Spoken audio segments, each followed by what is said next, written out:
યામ ભૂમિતિનું મહત્વ અને તેના ઉપયોગો. ખાસ કરીને કોઈ પણ ગણિતનું ચેપ્ટર હોય ને એ ક્યાં ઉપયોગી થાય છે ને એ જો ખબર પડી જાય ને તો રસ, રુચિ અને વલણ વધી જતું હોય છે. તો આ પ્રકરણ જે છે એ વાસ્તવિક જીવનમાં સ્થાન નિર્ધારણ કરે છે. ખૂબ જ ઉપયોગી છે. કેવી રીતે? તો કે જે નકશા છે, નેવિગેશન છે, મેપ એન્ડ નેવિગેશન, તમે જીપીએસ ગ્લોબલ પોઝિશનિંગ સિસ્ટમ વાપરો છો તે સંપૂર્ણપણે અક્ષાંશ અને રેખાંશ પર આધારિત છે, જે યામ ભૂમિતિનું જ વિસ્તૃત સ્વરૂપ છે. તમારા ફોનમાં કોઈ ચોક્કસ સરનામું શોધવું હોય કે ગૂગલ મેપ્સ પર કોઈ સ્થળ જોવું હોય તો તે બે યામો લોંગિટ્યુડ અને લેટિટ્યુડ દ્વારા જ નક્કી થાય છે. બીજું શહેરી આયોજન, ઉર્બન પ્લાનિંગ, શહેરના નકશા બનાવવા, શેરીઓ અને મકાનોને વ્યવસ્થિત રીતે નંબર આપવા. જેમ કે તમારા પાઠ્યપુસ્તકમાં શેરીઓનું ઉદાહરણ જે આપ્યું છે તે તેના માટે આ પદ્ધતિ જરૂરી છે. બીજું છે વિજ્ઞાન અને એન્જિનિયરિંગ. ભૌતિક વિજ્ઞાન, ગતિના દાખલાઓ ઉકેલવામાં, જેમ કે કોઈ વસ્તુ કયા સમયે ક્યાં હશે તે શોધવા માટે સ્થાન, વેગ, પ્રવેગ યામોનો ઉપયોગ થાય છે. જો કોઈ રોકેટ લોન્ચ કરવું હોય તો તેના માર્ગની ગણતરી આ યામ દ્વારા જ થાય છે. બીજું એન્જિનિયરિંગ એટલે સ્થાપત્ય અને બાંધકામ, આર્કિટેક્ચર જે છે, કન્સ્ટ્રક્શન જે છે, મોટી ઇમારતો, પુલો કે મકાનો બનાવતી વખતે દરેક ખૂણા અને બીમનું ચોક્કસ સ્થાન નક્કી કરવા માટે આ પદ્ધતિ અનિવાર્ય છે. ત્રીજું આપણે જોઈએ ટેકનોલોજી અને કોમ્પ્યુટર ગ્રાફિક્સ. તો આની અંદર કોમ્પ્યુટર ગેમ અને સોફ્ટવેર, તમે જે વિડીયો ગેમ્સ રમો છો તેમાં દરેક પાત્ર જે કેરેક્ટર છે અને વસ્તુનું સ્ક્રીન પરનું સ્થાન XY યામ દ્વારા જ નિયંત્રિત થાય છે. બીજું ડિઝાઇનિંગ, જેને આપણે CAD કહીએ છીએ, કોમ્પ્યુટર એડેડ ડિઝાઇન. સોફ્ટવેરમાં કોઈ પણ વસ્તુની ડિઝાઇન બનાવવામાં આ પદ્ધતિનો ઉપયોગ થાય છે. પછી છે વ્યવસાય અને ડેટા વિશ્લેષણ. તો ડેટા વિઝ્યુલાઇઝેશન, જ્યારે તમે કોઈ ડેટાનું વિશ્લેષણ કરો છો, જેમ કે વેચાણનો ગ્રાફ, ત્યારે સમય X અક્ષ અને વેચાણ Y અક્ષને દર્શાવવા માટે યામ ભૂમિતિનો ઉપયોગ થાય છે. આનાથી ડેટા સમજવામાં સરળતા રહે છે. માટે આ પ્રકરણ એ ખૂબ જ અગત્યનું છે. સ્થાનનું અનન્ય નિરૂપણ કરી શકાય, સંદર્ભની સમજ આપણને મળે. તે શીખવે છે કોઈ વસ્તુનું સ્થાન નક્કી કરવા માટે બે સ્વતંત્ર માપની જરૂર પડે છે. ચરણોની સમજ મળશે, પ્રથમ, દ્વિતીય, તૃતીય અને ચતુર્થ ચરણ. એટલે આમ યામ ભૂમિતિ એક એવું સાધન છે જે અમૂર્ત ગાણિતિક વિચારોને વાસ્તવિક માપી શકાય તેવી દુનિયા સાથે જોડે છે. માટે આ ચેપ્ટર અગત્યનું છે. તો આવો ભણી લઈએ. ખૂબ જ ટૂંકું છે, માત્ર 15 મિનિટની અંદર સરસ મજાનું રિવિઝન થઈ જશે અને આવડી પણ જશે. તૈયાર કરી નાખીએ આપણે, બરાબર? એનો ઉપયોગ, મહત્વ જાણો છો તો સરસ મજાનું આવડી જશે. ધોરણ 9 પ્રકરણ 3 યામ ભૂમિતિની અંદર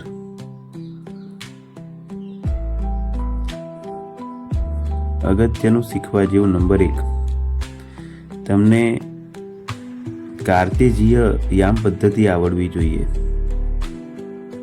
જો આ આવડી ગઈ તો એની પરથી 4 ચરણ છે તો એ ચરણ ઓળખતા આવડવું જોઈએ. બિંદુના યામ ખબર હોવી જોઈએ, X યામ, Y યામ, ભુજ અને કોટી, અને બિંદુનું આલેખ ઉપર નિરૂપણ, અને જો નિરૂપણ આપ્યું હોય તેના પરથી પ્રશ્નોના જવાબ. આ 4 બાબતો આવી જાય એટલે આખું ચેપ્ટર કવર થઈ જાય. વારાફરતી આપણે આ જોઈ લઈશું, બરાબર? 4 એ 4. તો અહીં આગળ એક આડી રેખા છે અને બીજી ઊભી રેખા છે. જે ઊભી રેખા છે એને આપણે Y અક્ષ કહીશું. Y અક્ષ, આ Y, તો એની સામે આપણે લઈશું Y ડેશ, અને આપણે ઊભી રેખા કહીએ છીએ.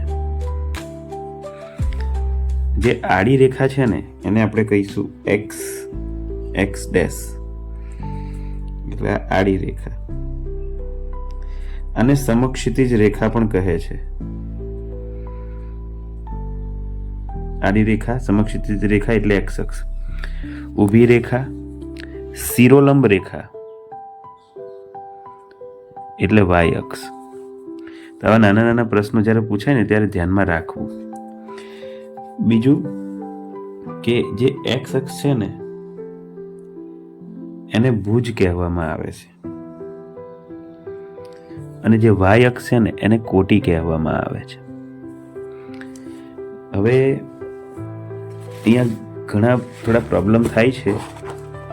આપણી પાસે ધોરણ 9ની જ બુક છે અને એની અંદર 2019નું આવૃત્તિ છે. એમાં ઉદાહરણ એક આપેલો છે, અહીંયા ક્યાંય બતાવું તમને. અહીંયા એવું કીધું છે કે વાયામ અથવા ભુજ. વાયામને ભુજ કીધેલો છે, 2019ની બુક. અને આપણી પાસે બીજી નવી બુક છે ગણિતની ધોરણ 9ની 2024ની આવૃત્તિ છે અને એની અંદર એક્સ એમ ભુજ કીધો છે ને વાય એમ કોટી કીધો છે. તો આ લેટેસ્ટ આવૃત્તિ છે તો એ પ્રમાણે આપણે જઈશું. વાય એમ કોટી ગણીને આગળ વધીશું. તો અહીંયા વાય એમ કોટી બતાવ્યા છે, એક્સ એમ ભુજ બતાવ્યા છે. એક્સ અક્ષ અને વાય અક્ષ જ્યાં છેદે એને ઉગમ બિંદુ કહેવામાં આવે છે અને ઉગમ બિંદુને ઓ વડે દર્શાવવામાં આવે છે. ઉગમ બિંદુ ઓના યામ 0 0 હોય છે, 0 0. ત્યાંથી એક્સ અક્ષ તરફ ધન પૂર્ણાંક સંખ્યાઓ બધી આવેલી હોય છે, 0 થી 1 2 3 4. અહીંયાથી ડાબી તરફ ઋણ પૂર્ણાંક સંખ્યાઓ આવેલી હોય છે, -1 -2 -3 -4. વાય અક્ષ ઉપર ઉપરની તરફ ધન સંખ્યાઓ અને નીચેની તરફ ઋણ સંખ્યાઓ આવેલી હોય છે. એક્સ અક્ષ અને વાય અક્ષના છેદ બિંદુને ઉગમ બિંદુ કહે છે. ઉગમ બિંદુ ઓના યામ 0 0. આ બે અક્ષો છેદે છે ને તો આખા સમતલના ટોટલ 4 ભાગ પડે છે. આ એક પહેલો ભાગ, બીજો ભાગ, ત્રીજો ભાગ અને ચતુર્થ ભાગ. આ જે ભાગ પડ્યા એને આપણે ચરણ કહીએ છીએ. પ્રથમ ચરણ, દ્વિતીય ચરણ, તૃતીય ચરણ અને ચતુર્થ ચરણ. પ્રથમ ચરણના યામ તમે જુઓ, આ બાજુ ધન સંખ્યા, આ બાજુ પણ ધન સંખ્યા, એટલે પ્રથમ ચરણના યામ ધન ધન હોય છે. દ્વિતીય ચરણના યામ તો ધન અને ઋણ, ઋણ અને ધન કયા મૂકવા? પહેલા એક્સ અક્ષના મૂકવા ઋણ અને પછી વાય અક્ષના મૂકવા ધન. તૃતીય ચરણના યામ આ બાજુ પણ ઋણ, આ બાજુ પણ ઋણ, ઋણ ઋણ. ચતુર્થ ચરણના યામ આ બાજુ ધન, આ બાજુ ઋણ, ઋણ ધન કયા મૂકવા? પહેલા એક્સ અક્ષના મૂકવાના ધન અને પછી વાય અક્ષના મૂકવાના ઋણ. તો આ 4 યામની વાત કરી. ફરી વખત, જે પ્રથમ ચરણ છે એના યામ કયા છે? Plus plus. દ્વિતીય ચરણના યામ કયા છે? Minus plus. તૃતીય ચરણના યામ માઇનસ માઇનસ. ચતુર્થ ચરણના યામ પ્લસ માઇનસ. ઘણી વખત એવું પણ પૂછે છે કે આ પ્રથમ ચરણ છે કયા ભાગમાં આવેલું છે? તો એક્સ ઓ વાયના એ અંદરના ભાગમાં આવેલું છે અથવા વાય ઓ એક્સના અંદરના ભાગમાં પ્રથમ ચરણ આવેલું છે. બંને સાચું છે. દ્વિતીય ચરણ કયા ભાગમાં આવેલું છે? તો કે એક્સ ડેશ ઓ વાયના અંદરના ભાગમાં અથવા વાય ઓ એક્સ ડેશના અંદરના ભાગમાં આવેલું છે. તૃતીય ચરણ તો કે એક્સ ડેશ ઓ વાય ડેશના અંદરના ભાગમાં અથવા વાય ડેશ ઓ એક્સ ડેશના અંદરના ભાગમાં આવેલું છે. ચતુર્થ ચરણ કયા ભાગમાં આવેલું છે? તો કે એક્સ ઓ વાય ડેશના અંદરના ભાગમાં આવેલું છે અથવા વાય ડેશ ઓ એક્સના અંદરના ભાગમાં આવેલું છે. આ પણ ધ્યાનમાં રાખવું. હવે આપણે થોડા સવાલ જવાબ જોઈએ આલેખ ઉપરથી. પ્રકરણ 3 છે યામ ભૂમિતિ. પાઠ્યપુસ્તકનું આ ઉદાહરણ છે. એની અંદર x, x dash, y, y dash આપેલ છે. ધન પૂર્ણાંક, ઋણ પૂર્ણાંક બધી સંખ્યાઓ આપેલ છે. ઉગમ બિંદુ ઓ છે, પણ અમુક બિંદુઓ આપેલા છે, એમ, બી, એસ, એલ બધા બિંદુઓ આપેલા છે અને એની ઉપરથી આપણે અમુક સવાલના જવાબ આપવાના રહેશે. બરાબર? ચલો, તો પ્રથમ પ્રશ્ન કીધું છે બિંદુ બીના કોટી અને ભુજ અનુક્રમે ખાલી જગ્યા છે. બિંદુ બી ક્યાં છે આપણે શોધવો પડે. અહીંયા આગળ આલેખની અંદર બિંદુ બી ક્યાં છે? તો આ રહ્યો બિંદુ બી. બિંદુ બીને તમારે એક્સ અક્ષ તરફ લઈ જવું પડે. એક્સ અક્ષમાં કઈ સંખ્યા આગળ આવે છે? 4. વાય અક્ષ તરફ લઈ જતા 3 આવે છે. તો બિંદુ બીના યામ જ્યારે લખવાના થાય ને તો પહેલાં એક્સ યામ લખવાના. કેટલા આવ્યા? 4. પછી વાય યામ લખવાના. કેટલા છે? 3. હંમેશા પહેલાં એક્સ લખવાના પછી જ વાય લખવાના. 4 અને 3. પણ પ્રશ્ન શું પૂછ્યો છે? એક્સ યામ કયા એવું નથી પૂછ્યું. કોટી અને ભુજ અનુક્રમે. અનુક્રમે એટલે પહેલાં કોટી લખવાનું. કોટી એટલે પહેલાં કયું થયું કહેવાય? કોટી એટલે વાય. વાયને આપણે કોટી કહીએ છીએ. એટલે કોટી 3 આવે. અને ભુજ કેટલા આવશે? ભુજ એટલે એક્સ અક્ષ. એક્સ અક્ષ ઉપર આ ક્યાં? 4 અહીંયા આવશે. બિંદુ બીના યામ કયા? તો આ જ યામ છે. યામ લખવાનું પહેલાં એક્સ અક્ષ લખવાનું પછી વાય લખવાનું. તો કે 4 અને 3. ચલો બીજો પ્રશ્ન છે બિંદુ એમના એક્સ યામ અને વાય યામ અનુક્રમે ખાલી જગ્યા છે. બિંદુ એમ. તો બિંદુ એમ જુઓ અહીંયા આગળ આ રહ્યું બિંદુ એમ. તો એનો એક્સ યામ જ્યારે પણ યામ પૂછે પહેલાં એક્સ યામ જ લખવાનો હોય. એક્સ યામ કેટલા છે? -3. અને વાય યામ કેટલા છે? એ 4 છે. બિંદુ એમના યામ લખીએ -3 અને 4. તો એક્સ યામ છે -3 અને વાય યામ છે 4. માટે બિંદુ એમના યામ કેટલા થયા? -3 અને 4. કૌંસમાં લખવાનું, વચ્ચે અલ્પવિરામ આવવું જોઈએ. ચલો બિંદુ એલના એક્સ યામ અને વાય યામ. આ રહ્યો બિંદુ એલ. હવે શું દોરવાની જરૂર છે? ચલો આ વાય યામ છે કેટલા આવ્યા? -4. આ એક્સ યામ છે કેટલા આવ્યા? -5. તો પહેલાં એક્સ યામ અને વાય યામ અનુક્રમે. તો એક્સ યામ લખવાના છે -5, વાય યામ લખવાના છે -4. માટે બિંદુ એલના યામ કયા થયા? -5 -4. ચલો બિંદુ એસના એક્સ યામ અને વાય યામ અનુક્રમે ખાલી જગ્યા છે. આવડશે શોધતા? ચલો તો આ તમારા માટે હોમવર્ક.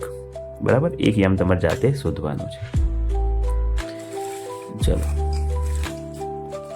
હવે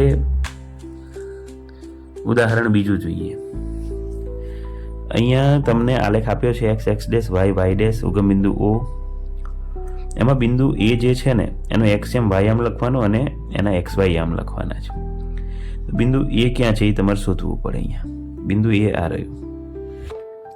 એ ઉપર 4 છે એટલે એક્સ યામ કેટલો આવશે? 4. પણ વાય યામ કશું નથી એટલે 0 લેવાનું. બરાબર, એટલે આના યામ કયા થશે? 4 અને 0. બિંદુ બી જુઓ. બિંદુ બી ક્યાં આગળ છે? આ રહ્યું બિંદુ બી. એ વાય અક્ષ ઉપર છે ને એટલે એક્સ યામ કેવો હોય? 0. વાય યામ કેટલો હોય? 3 હોય. આવી રીતે એક્સ યામ 0, વાય યામ કેટલો હોય? 3. તો બિંદુ બીનો એક્સ યામ 0, વાય યામ છે 3. તેના યામ કયા થયા? 0, 3. ચલો સી માટે. સી બિંદુ ક્યાં છે? એક્સ અક્ષ ઉપર છે એટલે એક્સ યામ કેટલો થયો? -5. તો વાય યામ 0, -5 અને 0 થશે. ચલો બિંદુ ડી. આવડશે આવી રીતે બિંદુ ડી હોમવર્કમાં. બરાબર. ચલો બિંદુ ઈ. ઈ આ રહ્યું.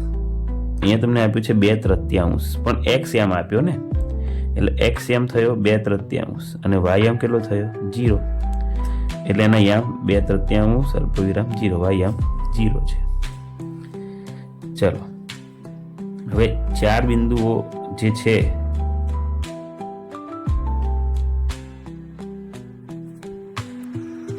એની નીચે બીજો પ્રશ્ન આપેલો છે કે જો બિંદુ પ્રથમ ચરણમાં હોય તો એ બિંદુ પ્લસ સ્વરૂપ હોય. બીજું ચરણમાં હોય તો એ કયા સ્વરૂપમાં હશે? તો કે માઇનસ પ્લસ સ્વરૂપમાં હશે. ત્રીજા ચરણમાં હોય તો માઇનસ સ્વરૂપમાં હશે. અને ચતુર્થ ચરણ હશે તો એ પ્લસ માઇનસ સ્વરૂપમાં હશે. બરાબર. તો આ ચોપડીનો જ દાખલો છે. સરસ એવો પ્રયત્ન કરવો. અને આ છેલ્લો દાખલો પ્રકરણ 3 આરામથી તમારે રિવિઝન પણ થઈ જાય અને તૈયાર પણ થઈ જાય. ચલો અહીંયા આગળ શું પૂછ્યું છે આપણને? સ્વાધ્યાય 3.2 દાખલો છે આ. અહીંયા આગળ એક આલેખ આપેલો છે, બિંદુઓ પણ આપેલા છે. એમાં પહેલો પ્રશ્ન એવો કર્યો છે કે બિંદુ બીના યામ જણાવો. તો બિંદુ બીના યામ કૌંસ કરીને અલ્પવિરામ, પહેલા એક્સ યામ અને પછી વાય યામ. બિંદુ બી ક્યાં છે? અહીંયા બી શોધવો પડે. આ રહ્યો બી. એનો એક્સ યામ કેટલો છે? -5 અને વાય યામ કેટલો છે? 2. -5 અને 2. બિંદુ સી ના યામ જણાવો. બિંદુ સી ક્યાં છે? અહીંયા આગળ સી આ રહ્યું. એનો એક્સ યામ કેટલો છે? 5 અને વાય યામ કેટલો છે? -5. 5 અને -5. આવી રીતે આલેખ પરથી જવાબ આવે. -3 -5 દ્વારા દર્શાવાતું બિંદુ લખો. તો -3 આ રહ્યા, -5 આ રહ્યા. બંને ભેગા ક્યાં થાય છે તમે જુઓ. અહીંયા આગળ આ -3 થી આમ લાઈન જાય, -5. તો બંને જે ભેગા થાય છે એ બિંદુ કયું છે? એચ. એચ બિંદુના યામ લખવા હોય તો પહેલા કયા યામ લખવાના? એક્સ યામ લખવાના, -5, પછી વાય યામ લખવાના, -3. ભૂલાય ના. એટલે -3 -5 દ્વારા દર્શાવતું બિંદુ લખો. તો બિંદુ કયું છે? એચ. ચલો 2 - 4 દ્વારા દર્શાવતું બિંદુ લખો. 2 ક્યાં છે? આ રહ્યા, -4 એટલે નીચે. 2 અને -4 દ્વારા દર્શાવતું બિંદુ કયું છે? જી. બિંદુ ડી નો એક્સ યામ જણાવો. આ રહ્યું બિંદુ ડી. કોઈ પણ બિંદુ ગમે ત્યાં હોય ને એને એક્સ અક્ષ તરફ લંબાવતા કઈ સંખ્યા આવે છે? 6. તો પહેલા એક્સ અક્ષની સંખ્યા લખવાની. એ બિંદુને વાય અક્ષ તરફ લંબાવતા કઈ સંખ્યા આવે છે? 2. અલ્પવિરામ કરીને 2 લખવાના. પહેલો યામ હંમેશા એક્સ અને બીજો યામ હંમેશા વાય જ લખવાનો. એક્સ અક્ષ ઉપર 6, વાય અક્ષ ઉપર 2. પૂછ્યું છે શું પ્રશ્નમાં? બિંદુ ડી નો એક્સ યામ જણાવો. આ ડી છે બિંદુ ડી, એનો એક્સ યામ કેટલો છે? 6. આવડશે? ચલો એવી રીતે બિંદુ એચ નો વાય યામ જણાવો. બિંદુ એચ ક્યાં છે? બિંદુ એચ આ રહ્યો એચ. એનો વાય યામ જણાવો. કેટલો છે? -3. બિંદુ એલ ના યામ જણાવો. બિંદુ એલ આ રહ્યું બિંદુ એલ. ક્યાં આગળ છે બિંદુ એલ? વાય અક્ષ ઉપર છે એટલે અલ્પવિરામ. એનો વાય અક્ષ 5 ફિક્સ છે. વાય અક્ષ ઉપર કોઈ બિંદુ હોય ને એનો એક્સ યામ હંમેશા 0 હોય.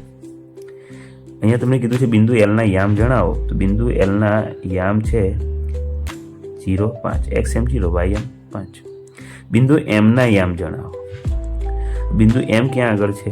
એક્સ અક્ષ ઉપર છે.